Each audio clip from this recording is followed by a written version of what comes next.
शेतकरी मित्रांनो, राम राम। शेतकऱ्यांना खूप आनंदाची गोष्ट आहे। खरीप 2024चा पीक विमा वितरित करण्याबाबत शासनाने एक शासन निर्णय काढलेला आहे। आता या शासन निर्णयाअंतर्गत हा कोणकोणत्या जिल्ह्यांसाठी वितरित होणार आहे, त्या जिल्ह्यांना कोणकोणत्या कंपन्या होत्या, त्या विमा कंपन्यांना हा विमा वितरित करण्यात येणार आहे आणि त्यानंतर त्या कंपन्यामार्फत शेतकऱ्यांना वितरित केला जाऊ शकतो आणि त्यासंबंधीचा सविस्तर शासन निर्णय आपल्याला बघायचा आहे। त्यामुळे खरीप 2024मध्ये तुम्हाला कोणती कंपनी होती हे तुम्हाला माहीत असणं गरजेचं आहे।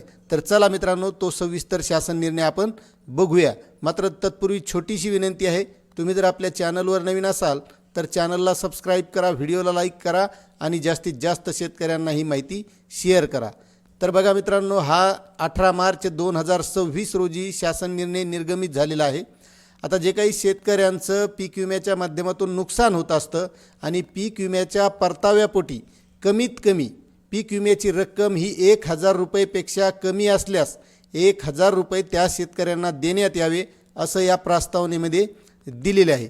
आणि प्रधानमंत्री फसल विमा योजनेअंतर्गत हा पूरक अनुदान म्हणून हा पीक विमा शेतकऱ्यांना खरीप 2024चा दिला जाणार आहे।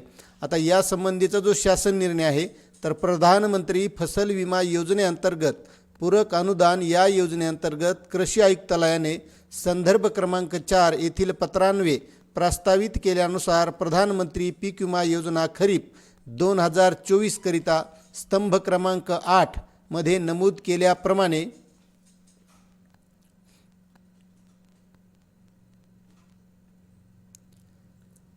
5,08,54,953 इतकी रक्कम आयुक्त कृषी यांना खालीलप्रमाणे वितरित करण्यास शासनाची मान्यता देण्यात आहे।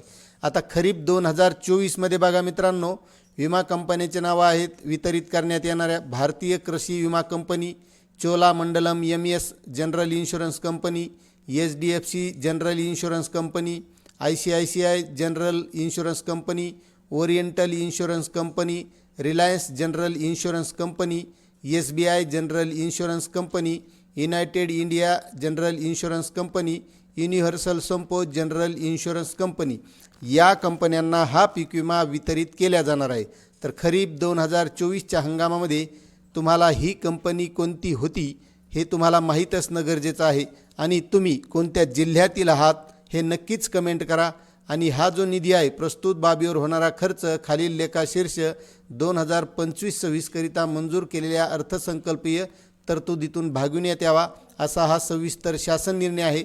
तुम्हाला जर वाचायचा असेल तर याची लिंक डिस्क्रिप्शनमध्ये सुद्धा दिलेली आहे।